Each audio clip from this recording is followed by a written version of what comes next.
Hi there, myself Madhav Jha. I welcome you to CodeChef and let's have a look at this question. The problem is dividing by 2. The problem difficulty is easy and there are no prerequisites. Let's have a read at the problem. You have an array A of n integers, and in one operation you can do the following.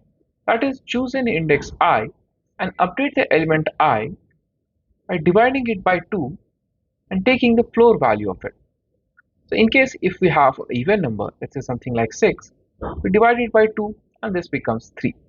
But let's say if we have something like this, a 7 that is odd, the exact value of division with 2 will be 3.5, but we take the floor value, that will again be 3. So this is the operation that we can perform on our chosen index I.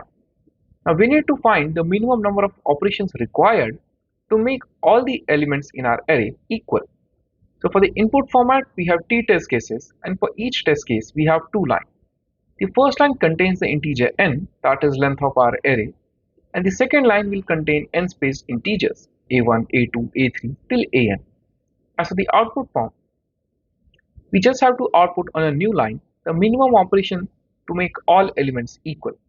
As for the constraints, number of test cases will go from 1 to 100, length of our array will go from 2 to 100, and the elements in array itself will go from 1 to 10 raised to 9. Let's see some sample input. So for the very first sample input, our array has two elements, and they are 2 and 3. We can perform the operation on both the elements. So 2 divided by 2 will become 1, and 3 divided by 2, that is 1.5, but since we are taking the floor value, this 2 will become 1. So in two operations, we were able to make all the elements in our array equal. Therefore, the answer here is 2. For the third sample input, we have two elements in our array. Since both are already same, the answer here is 0. Let's see how we can approach the solution. So let's assume that the array that we have will sort it in ascending order. Now if the first element and the last element, if both of them are already equal, then our answer is 0. This means that since all the elements are equal, there is no need to perform any of our operation, because this is the ideal goal, or this is the goal that we want to achieve. Now what would happen if in a sorted order, right, if a1 is not equal to an? It means that we need to perform the operation on the last element and decrease it. So what we can do is we can keep on performing this, that is, while this array is not equal, that is the first and last element are not equal, what we'll do is we'll pick the last element and then divide it by 2.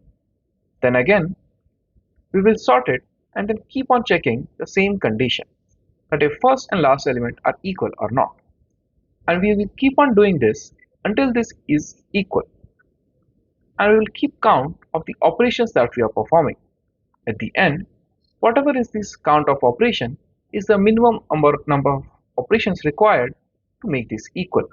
Now the reason that we can keep on doing this is because the length of our array is very small here. That is, this is just 100. So even such a brute force approach would work. And with that, we have our solution. Let's see how we can implement the solution in C++. So for each test case, we call the function solve. In solve, we take the input of n, and then we take the input of our array. We sort our array and then we check whether the first and last element are equal.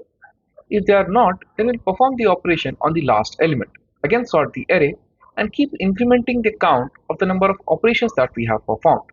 Now at the end, when all the elements are equal, we'll have count of minimum number of operations required to make all the elements equal. And as you can see, I have AC in my C++ implementation. Let's see how we can implement this in Python. Again, for each test case, we call the function solve, take the input of n and then our array, sort the array and then check whether first or last element are equal. If they are not, then we perform the operation on the last element and then again repeat the process, sort it and keep on checking. While doing so, we keep track of a variable that will keep count of all the number of operations that we have performed. At the end, this variable will hold the value of minimum number of operations required to make all the elements in our array equal. And as you can see, after printing it, we have AC in our Python implementation as well. So I hope you understood the problem, the approach, and how we can implement the solution in both C++ and Python. Have a very good day, and I'll see you in the next video.